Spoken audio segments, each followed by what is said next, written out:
ದೈವಿಕ ಶಕ್ತಿಯ ಇಂದಿನ ವಿಶೇಷ ಕಾರ್ಯಕ್ರಮಕ್ಕೆ ಸ್ವಾಗತ ಸುಸ್ವಾಗತ. ಇಂದಿನ ವಿಷಯ ಸ್ವಾತಂತ್ರ್ಯ. ಸ್ವಾತಂತ್ರ್ಯಕ್ಕೆ ನಾನಾ ವಿಧಗಳು, ನಾನಾ ಅರ್ಥಗಳು ಕಲ್ಪಿಸುತ್ತವೆ. ಈ ವಿಷಯದ ಬಗ್ಗೆ ತಮ್ಮ ಸವಿಸ್ತಾರವಾದ ಸಂದೇಶವನ್ನು ನೀಡಲಿದ್ದಾರೆ father Andrew D'Souza, Paris priest, Bondel. ಬನ್ನಿ ಇವರ ಸಂದೇಶವನ್ನು ಆಲಿಸೋಣ. ಕರ್ತ ಯೇಸುವಿನಲ್ಲಿ ಪ್ರಿಯ ಸಹೋದರ ಸಹೋದರಿಯರೇ, ದೇವರ ವಾಕ್ಯವನ್ನು ಸಂತ ಲೂಕರ ಸುಸಂದೇಶದಿಂದ ನಾವು ಕೇಳೋಣ. ಯೇಸು ಸ್ವಾಮಿ ತಾವು ಬೆಳೆದ ಊರಾದ ನಜರೇತಿಗೆ ಬಂದರು. ವಾಡಿಕೆಯ ಪ್ರಕಾರ ಸಬ್ಬತ್ ದಿನ ಪ್ರಾರ್ಥನಾ ಮಂದಿರಕ್ಕೆ ಹೋದರು.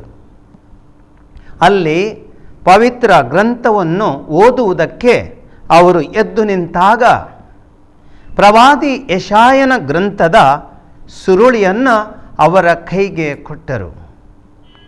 ಅದನ್ನು ಬಿಚ್ಚಿದಾಗ ಈ ಕೆಳಗಿನ ವಚನಗಳು ಯೇಸುವಿನ ಕಣ್ಣಿಗೆ ಬಿದ್ದವು. ದೇವರಾತ್ಮ ನನ್ನ ಮೇಲಿದೆ, ದೀನ ದಲಿತರಿಗೆ ಶುಭ ಸಂದೇಶವನ್ನು ಬೋಧಿಸಲೆಂದು ಅವರನ್ನು ಅಭಿಷೇಕಿಸಿದ್ದಾರೆ. ಬಂಧಿತರಿಗೆ ಬಿಡುಗಡೆಯನ್ನು, ಅಂಧರಿಗೆ ದೃಷ್ಟಿದಾನವನ್ನು ಪ್ರಕಟಿಸಲು, ಶೋಷಿತರಿಗೆ ಸ್ವಾತಂತ್ರ್ಯ ನೀಡಲು, ದೇವರು ತಮ್ಮ ಜನತೆಯನ್ನು ಉದ್ಧರಿಸುವ ಕಾಲ ಬಂತೆಂದು ಸಾರಲು ಅವರು ನನ್ನನ್ನು ಕಳುಹಿಸಿದ್ದಾರೆ. ಪ್ರಿಯ ಸಹೋದರ ಸಹೋದರಿಯರೇ, ಕೆಲ ಸಮಯದ ಹಿಂದೆ ದೂರದರ್ಶನದಲ್ಲಿ ನೀವು ಒಂದು ಘಟನೆಯನ್ನು ನೋಡಿದ್ದಿರಬಹುದು. ಕರ್ನಾಟಕದ ಒಂದು ಪುಟ್ಟ ಹಳ್ಳಿಯಲ್ಲಿ ಒಬ್ಬ ಅಣ್ಣನು ತನ್ನ ಇಬ್ಬರು ತಂಗಿಯರನ್ನು ಅದೆಷ್ಟೋ ವರ್ಷಗಳ ಕಾಲ ಒಂದು ಚಿಕ್ಕ ಕತ್ತಲಿನ ಕೋಣೆಯಲ್ಲಿ ಕೂಡಿ ಹಾಕಿ ಒಂದು ರೀತಿಯ ಬಂಧನದಲ್ಲಿ ಅವರನ್ನಿಟ್ಟಿದ್ದರು. ಬಹುಶಃ ಅದೇನೋ ಆಸ್ತಿಗೋಸ್ಕರ ಆಗಿದ್ದಿರಬಹುದು. ಆದರೆ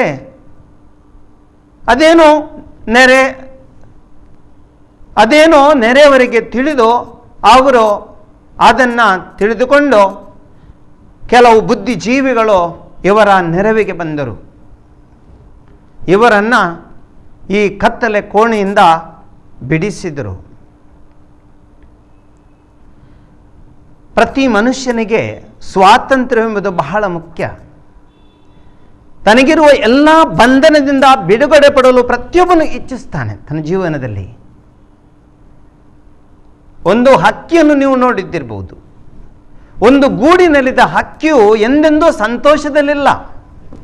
ಆ ಹಕ್ಕಿಯು ಎಂದಿನವರೆಗೆ ಈ ಬೋನಿನಲ್ಲಿದೆಯೋ ಅಷ್ಟರ ತನಕ ಆ ಒಂದು ಹಕ್ಕಿಗೆ ಯಾವುದೇ ಸ್ವಾತಂತ್ರ್ಯವಿಲ್ಲ, ಯಾವುದೇ ಸಂತೋಷವಿಲ್ಲ, ಜೀವನದಲ್ಲಿ ಯಾವುದೇ ತೃಪ್ತಿ ಇಲ್ಲ. ಯಾವಾಗ ಯಾರು ಬಂದು ತನ್ನನ್ನು ಬಿಡುಗಡೆಗೊಳಿಸುವರೋ, ಈ ಬೋನಿನ ಬಾಗಿಲನ್ನು ತೆರೆದು ಬಿಡುವರೋ ಅದನ್ನು ಕಾಯ್ತಾ ಕುಳಿಯುತ್ತದೆ. ಏಕೆಂದರೆ ಅದಕ್ಕೆ ಸ್ವಾತಂತ್ರ್ಯ ಬೇಕು, ಅದರಲ್ಲಿ ಸಂತೋಷವಿದೆ. ಯಾಕೆ ಮನುಷ್ಯನಿಗೆ ಈ ಸ್ವಾತಂತ್ರ್ಯ? ಮನುಷ್ಯನಿಗೆ ಸ್ವಾತಂತ್ರ್ಯ ಬದುಕಲು ಬಹಳ ಅವಶ್ಯಕ. ಏಕೆಂದರೆ ಸ್ವಾತಂತ್ರ್ಯದಲ್ಲಿ ಮನುಷ್ಯನಿಗೆ ಸ್ವಂತಿಕೆ ಇದೆ.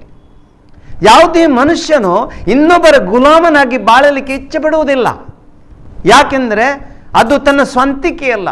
ಇನ್ನೊಬ್ಬರ ಕೈ ಕೆಳಗೆ ಇನ್ನೊಬ್ಬರ ಆಶೆಯಂತೆ, ಇನ್ನೊಬ್ಬರ ಇಚ್ಛೆಯಂತೆ ವರ್ತಿಸುವುದು ಮನುಷ್ಯ ಸ್ವಭಾವದ ನಿಜವಾದ ಗುಣವಲ್ಲ.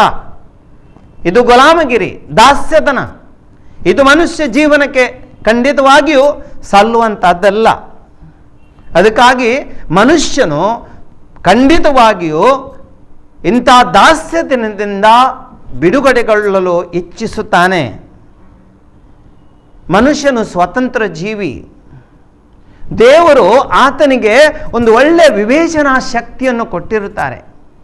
ಯಾವುದು ಒಳ್ಳೆಯದು, ಯಾವುದು ಕೆಟ್ಟದು, ಯಾವುದನ್ನು ಮಾಡಬೇಕು, ಯಾವುದನ್ನು ಮಾಡಬಾರದು, ಯಾವುದು ತನಗೆ ಬೇಕು, ಯಾವುದು ತನಗೆ ಬೇಡ, ಇವೆಲ್ಲವುಗಳನ್ನು ಸರಿಯಾಗಿ ವಿವೇಚಿಸಿ ತಾನು ತನ್ನ ಒಂದು ಸ್ವಂತ ನಿರ್ಧಾರವನ್ನು ಕೈಗೊಳ್ಳುವ ಒಂದು ವಿಚಿತ್ರ ಶಕ್ತಿಯನ್ನು, ಬುದ್ಧಿಶಕ್ತಿಯನ್ನು ದೇವರು ಮನುಷ್ಯನಿಗೆ ಕೊಟ್ಟಿದ್ದಾರೆ. ಆದ್ದರಿಂದ ನಿಜವಾದ ಒಂದು ದೇವರ ಪ್ರತಿರೂಪವಾದ ಮಾನವನು ಯಾವತ್ತೂ ದಾಸ್ಯರಂತನದಲ್ಲಿ ಇರಲು ಇಚ್ಛಿಸಲ್ಪಡುವುದಿಲ್ಲ. ಆದ್ದರಿಂದ ಮನುಷ್ಯನ ಮತ್ತು ಪ್ರಾಣಿಗಳ ನಡುವೆ ಒಂದು ರೀತಿಯ ವ್ಯತ್ಯಾಸವಿದೆ. ಒಂದು ದನವಾದರೂ ನೋಡಿ, ಅದಕ್ಕೆ ಸ್ವಲ್ಪ ಬೈಹುಲ್ಲನ್ನು ಹಾಕಿ ಅದೇನು ಮಾಡ್ತದೆ, ಅದೇನು ನೀವು ತಿನ್ಬೇಕಂತ ಹೇಳಲಿಕ್ಕೆ ಕಾಯುವುದಿಲ್ಲ, ಕೂಡಲೇ ಆ ಬೈಹುಲ್ಲನ್ನು ಹೋಗಿ ತಿಂದು ಬಿಡ್ತದೆ. ಅದೇ ನೀವು ಮನುಷ್ಯನಲ್ಲಿ ನೋಡಿ, ಮನುಷ್ಯರಿಗೆ ಒಂದು ತಿಂಡಿಯನ್ನು ನೀವು ಯಾವುದಾದ್ರೂ ಕೊಟ್ಟರೆ ಮನುಷ್ಯ ವಿವೇಚಿಸ್ತಾನೆ. ತಾನು ಯಾರಿಂದ ಈ ತಿಂಡಿ ತಗೊಳ್ತೇನೆ, ಇದು ತಿಂಡಿ ತಿನ್ನುವ ಸಮಯವೋ, ಇದನ್ನು ತಿನ್ನಬೇಕೋ, ಇದನ್ನು ವಿವೇಚಿಸಿ ಅವನು ತನ್ನ ನಿರ್ಧಾರವನ್ನು ತಕ್ಕೊಳ್ತಾನೆ. ಆದ್ದರಿಂದ ಪ್ರಾಣಿಯು ಭಾವನೆಗಳ ಒಂದು ಬಂಧನಕ್ಕೆ ಒಳಪಟ್ಟಿದೆ. ಆದರೆ ಮನುಷ್ಯನು ಈ ಭಾವನೆಗಳ ಈ ಬಂಧನಕ್ಕೆ ಒಳಪಡಬಾರದು. ಆದ್ದರಿಂದ ಮನುಷ್ಯನು ಎಲ್ಲವನ್ನೂ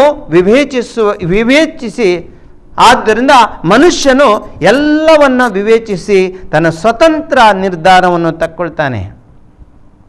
ಆದರೆ ಮನುಷ್ಯ ಜೀವನದ ಒಂದು ದುರಂತವೆಂದರೆ ಮನುಷ್ಯನು ತನ್ನ ವಿವೇಚನಾ ಶಕ್ತಿಯನ್ನು ಕಳ್ಕೊಂಡದ್ದು. ಇದು ಬಹಳ ಬೇಸರದ ಸಂಗತಿ.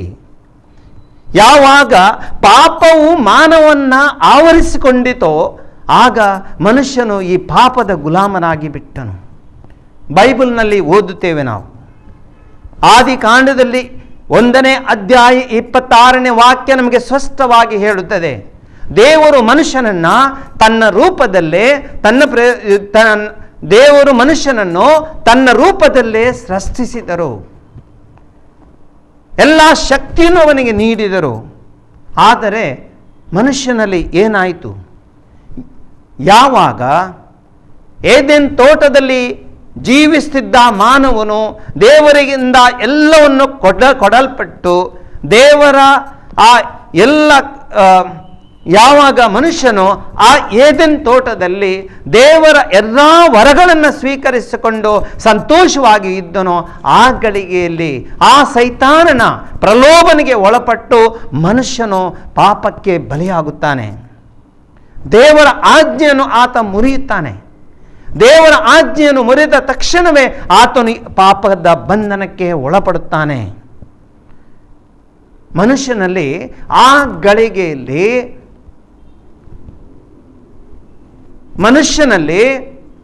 ಗಳಿಗೆಯಲ್ಲಿ ಆರಂಭವಾದ ಈ ಬಂಧನವು ಅವ್ಯಾಹತವಾಗಿ ಮನುಷ್ಯನಲ್ಲಿ ಮುಂದುವರಿಯಿತು. ಆದ್ದರಿಂದ ಮನುಷ್ಯನ ಜೀವನದಲ್ಲಿ ಏನಾಯಿತು?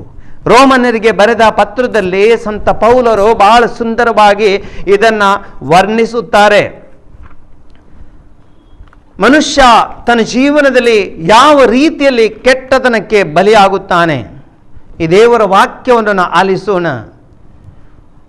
ಸಂತ ಪೌಲರು ಹೀಗೆ ಹೇಳುತ್ತಾರೆ, ಅವರು ತಮಗಿದ್ದ ದೇವರ ಜ್ಞಾನವನ್ನು ತಿರಸ್ಕರಿಸಿದ್ದರಿಂದ ದೇವರು ಅವರನ್ನು ಅಶ್ಲೀಲ ನಡವಳಿಕೆಗೆ ಬಿಟ್ಟರು. ಅಂದರೆ ಇದರರ್ಥ, ಯಾವಾಗ ಮನುಷ್ಯನು ದೇವರು ಕೊಟ್ಟ ಈ ಜ್ಞಾನವನ್ನು ತಿರಸ್ಕರಿಸ್ತಾನೆ ಅವನು ಪ್ರಾಣಿ ಸ್ವಭಾವಕ್ಕೆ ಒಳಪಡುತ್ತಾನೆ, ಭಾವನೆಗಳಿಗೆ ಒಳಪಡುತ್ತಾನೆ. ಆವಾಗ ಅವನಲ್ಲಿ ಮನುಷ್ಯ ಶಕ್ತಿಯಲ್ಲ, ಒಂದು ಪ್ರಾಣಿ ಶಕ್ತಿಯು ಅವನಲ್ಲಿ ಬೆಳೆಯುತ್ತದೆ. ಇದೇ ಭಾವನೆಗಳಿಗೆ ಒಳಪಟ್ಟು ಅವನು ಬದುಕುವಂತಹ ಜೀವನ. ಅವನಿಗೆ ಒಳ್ಳೆಯದು ಯಾವುದು, ಕೆಟ್ಟದ್ದು ಯಾವುದು ಇವೆಲ್ಲವನ್ನು ಅವನು ಮರೆಯುತ್ತಾನೆ. ಅಶ್ಲೀಲತೆ ಅವನಲ್ಲಿ ಪ್ರವೇಶಿಸುತ್ತದೆ. ದೇಹದ ಆಸೆಗಳಿಗೆ ಒಳಪಟ್ಟವನು ಜೀವಿಸ್ತಾನೆ. ಅದೇ ರೀತಿಯಲ್ಲಿ ಮುಂದುವರಿಸ್ತಾರೆ, ಸಕಲ ವಿಧವಾದ ಅನ್ಯಾಯ, ಅಕ್ರಮ, ದುರಾಸೆ, ದುರ್ನಡತೆ ಅವರಲ್ಲಿ ತುಂಬಿಕೊಂಡವು. ಮತ್ಸರ, ಕೊಲೆ, ಕಲಹ, ಕಪಟತನ, ಹಗೆತನ ಇವೆಲ್ಲವೂ ಅವರಲ್ಲಿ ತುಂಬಿ ಹೋಗಿದೆ. ಅವರು ಹರಟೆಮಲ್ಲರು, ಚಾಡಿಗೋರರು, ಜಂಬ ಕೊಚ್ಚಿಕೊಳ್ಳುವವರು, ಕೇಡು ಬಗೆಯುವವರು, ದೇವದ್ರೋಹಿಗಳು, ಗರ್ವಿಗಳು, ಅಹಂಕಾರಿಗಳು, ತಂದೆ ತಾಯಿಗಳಿಗೆ ಅವಿಧೇಯರಾಗಿ ಇರುವವರು. ಮಾತ್ರವಲ್ಲ, ಅವರು ಅವಿವೇಕಿಗಳು, ಅಪ್ರಾಮಾಣಿಕರು, ನಿಷ್ಕರುಣಿಗಳು, ನಿರ್ದಯಗಳು. ಎಂಥ ರೀತಿಯಲ್ಲಿ ಅವರು ವರ್ಣಿಸ್ತಾರೆ ನೋಡಿ. ಇದೆಲ್ಲ ಮನುಷ್ಯನಲ್ಲಿ ತುಂಬಿಕೊಂಡಿರುವಂಥ ಕೆಟ್ಟತನಗಳು.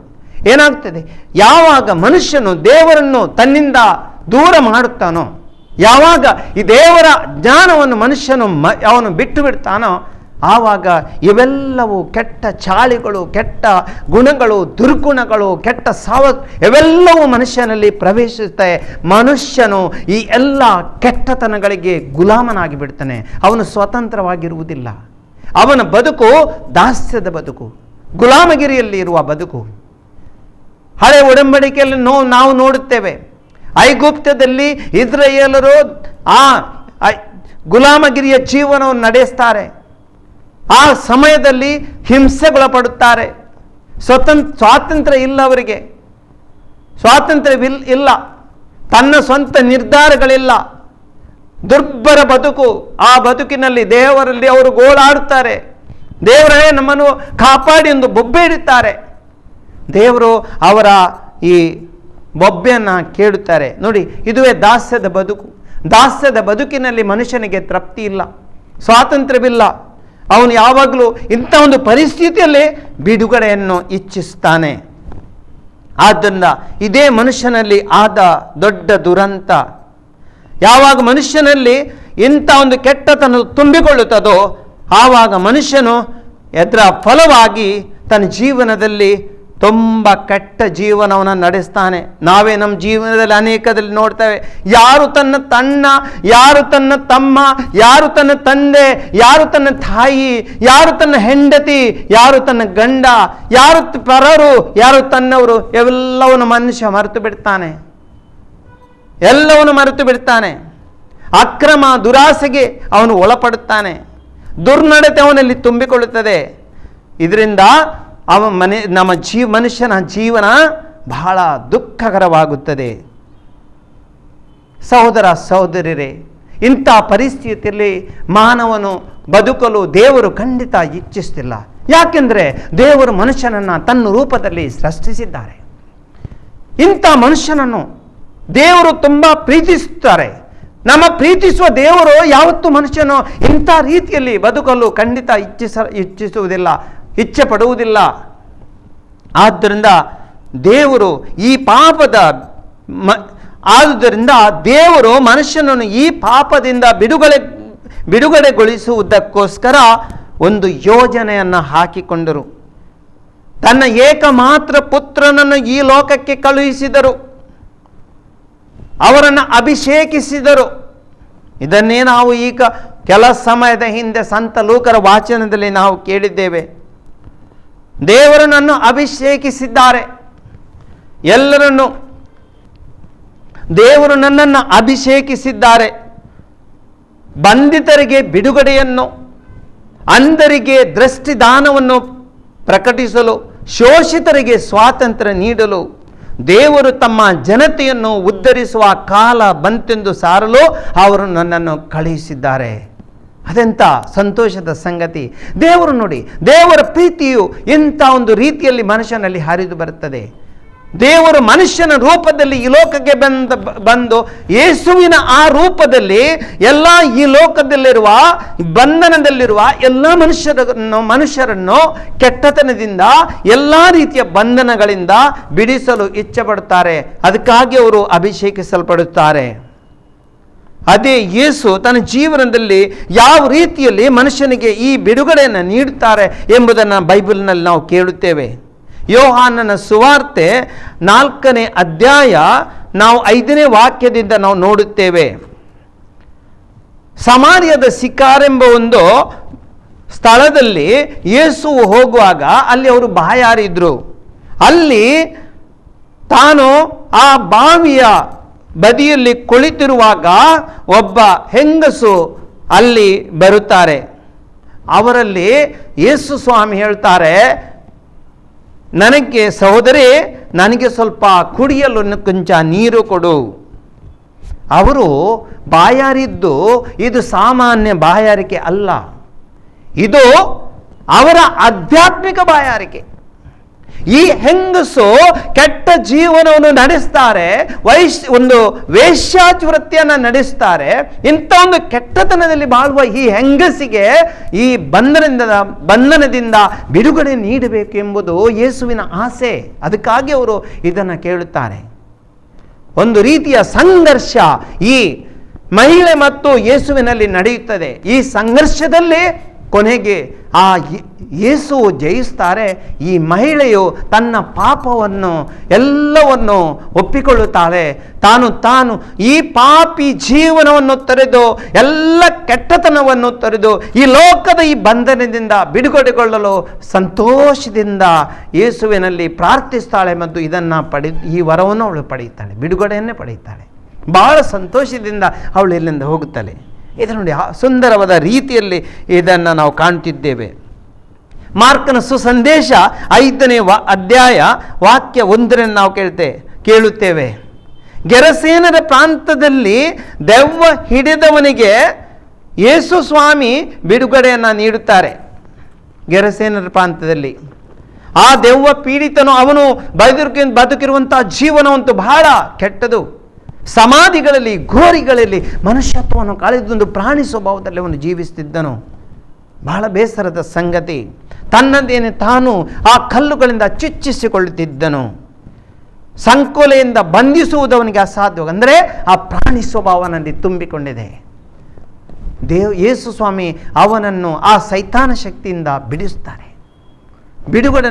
ಅವನಿಗೆ ಬಿಡುಗಡೆಯನ್ನು ನೀಡುತ್ತಾರೆ. ಸಹೋದರ ಸಹೋದರರೇ, ಇದು ನೋಡಿ, ನಮ್ಮ ಜೀವನದಲ್ಲಿ ಇಂಥ ಪ್ರಾಣಿ ಸ್ವಭಾವ ನಮ್ಮಲ್ಲಿ ಯಾವಾಗಿರುತ್ತದೋ ಆ ಪ್ರಾಣಿ ಸ್ವಭಾವದ ನಾವು ಮುಕ್ತಿಗೊಳ್ಳಬೇಕಾದ್ರೆ ಖಂಡಿತವಾಗಿಯೂ ಯೇಸುವಿನ ಶಕ್ತಿ ನಮಗೆ ತುಂಬ ಅಗತ್ಯ. ಮತ್ತೊಂದು ಘಟನೆ ಮಾರ್ಕನ ಸುಸಂದೇಶದಲ್ಲಿ 5ನೇ ಅಧ್ಯಾಯ ವಾಕ್ಯ 25ರಿಂದ ನಾವು ಕೇಳುತ್ತಿದ್ದೇವೆ. ರಕ್ತಸ್ರಾವದಿಂದ ಬಳಲುತ್ತಿದ್ದ ಆ ಮಹಿಳೆ ಯೇಸುವಿನ ಬಳಿಗೆ ಬರುತ್ತಾಳೆ. ತನ್ನ ಹೃದಯದಲ್ಲಿ ಒಂದೇ ಒಂದು ಆಸೆ, ನಾನು ಯೇಸುವನ್ನು ಸ್ಪರ್ಶಿಸಬೇಕು. ಯಾಕೆ? 12 ವರ್ಷಗಳಿಂದ ತಾನು ಬಂಧನದಲ್ಲಿದ್ದೇನೆ, ರೋಗ ಬಂಧನದಲ್ಲಿದ್ದೇನೆ. ಯಾವ ರೀತಿಯಲ್ಲಿ ಎಷ್ಟು ಮದ್ದು ಮಾಡಿದ್ರು, ಎಷ್ಟೇ ವೈದ್ಯರಲ್ಲಿ ಹೋದರೂ ನನಗೆ ಖಂಡಿತವಾಗಿಯೂ ನನಗೆ ಸೌಖ್ಯ ಸಿಗಲಿಲ್ಲ. ಇದಕ್ಕಾಗಿ ಏನು ಮಾಡು? ನನ್ನ ದುಃಖವನ್ನು ಯಾರಲ್ಲಿ ತೋಡಿಕೊಳ್ಳಲಿ? ಯಾರು ನನಗೆ ಈ ದುಃಖದಿಂದ ಬಿಡುಗಡೆ ನೀಡುವರು?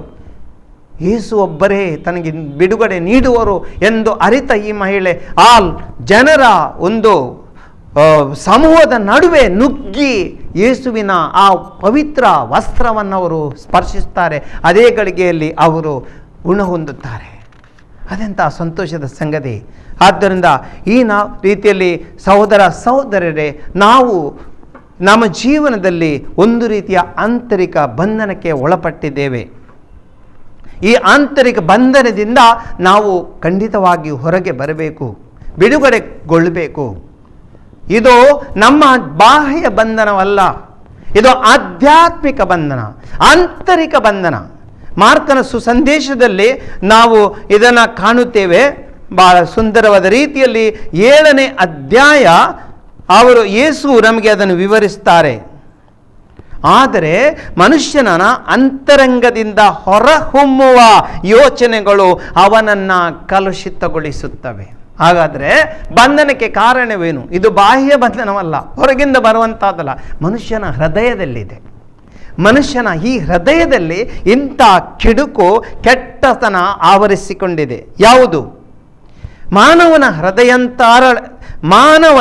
ಹೃದಯಾಂತರಾಳದಿಂದ ದುರಾಲೋಚನೆ, ಕೆಟ್ಟತನ, ಈ ಕೆಟ್ಟ ಯೋಚನೆಗಳು ಮನುಷ್ಯನಲ್ಲಿ.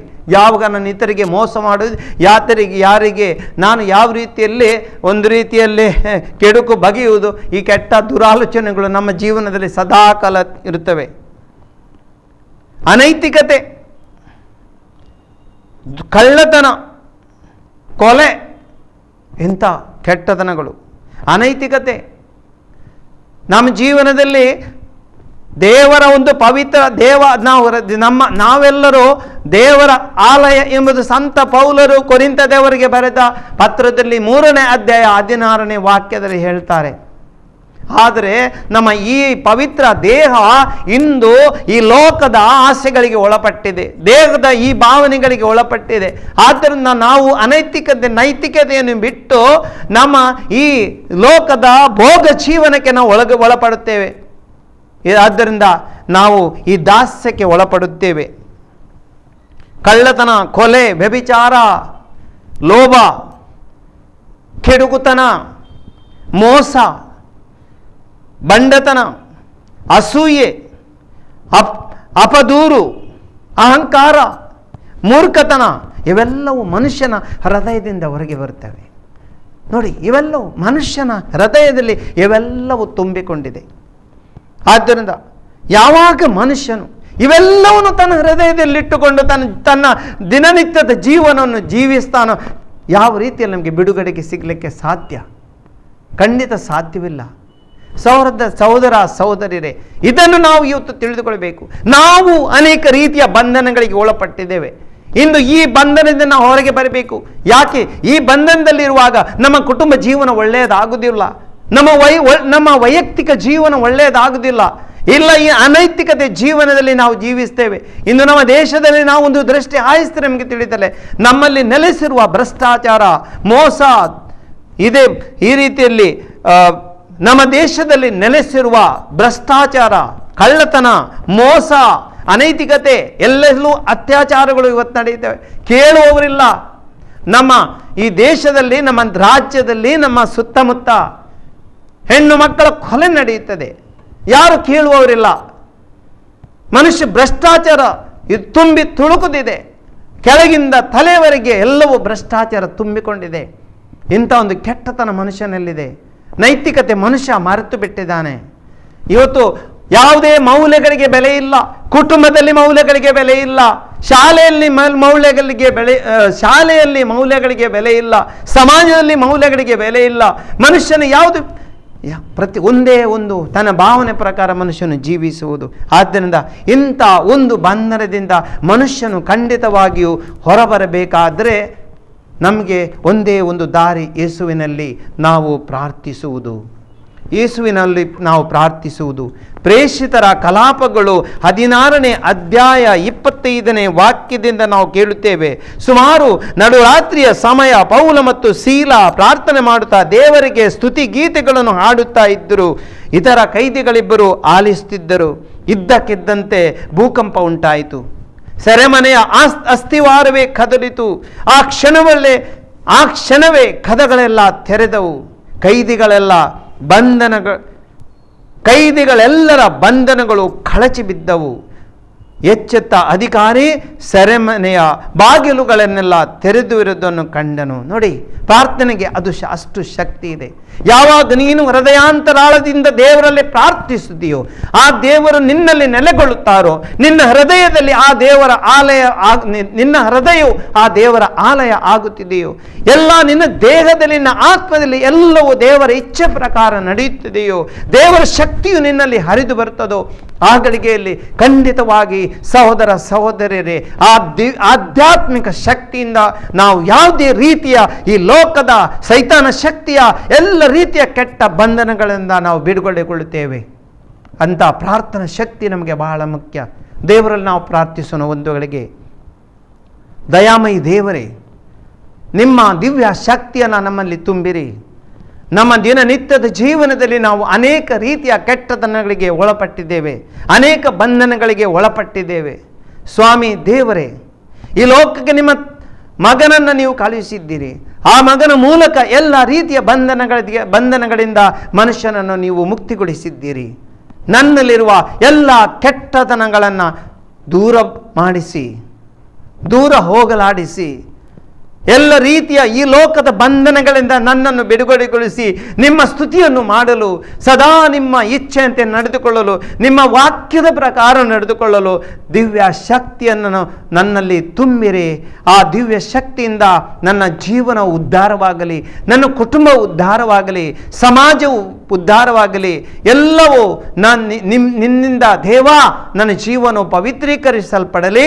ಇಡೀ ನನ್ನಿಂದ ಈ ಲೋಕವೇ ಪವಿತ್ರೀಕರಿಸಲ್ಪಡಲಿ. ಕರ್ತ ಯೇಸು ಕ್ರಿಸ್ತರ ಮುಖಾಂತರ ನಾವು ಪ್ರಾರ್ಥಿಸ್ತೇವೆ. ಆಮೆನ್. ಧನ್ಯವಾದಗಳು ಫಾದರ್ ಆಂಡ್ರೂ ಡಿಸೋಜ. ನಿಮ್ಮ ಅರ್ಥಪೂರ್ಣವಾದ ಸಂದೇಶ ನಮ್ಮ ಜೀವನದಲ್ಲಿ ದಾರಿದೀಪವಾಗಲಿ. ದೇವರು ಸದಾ ನಿಮ್ಮನ್ನು ಆಶೀರ್ವದಿಸಲಿ. ಮತ್ತೆ ಭೇಟಿಯಾಗೋಣ. ವಂದನೆಗಳು.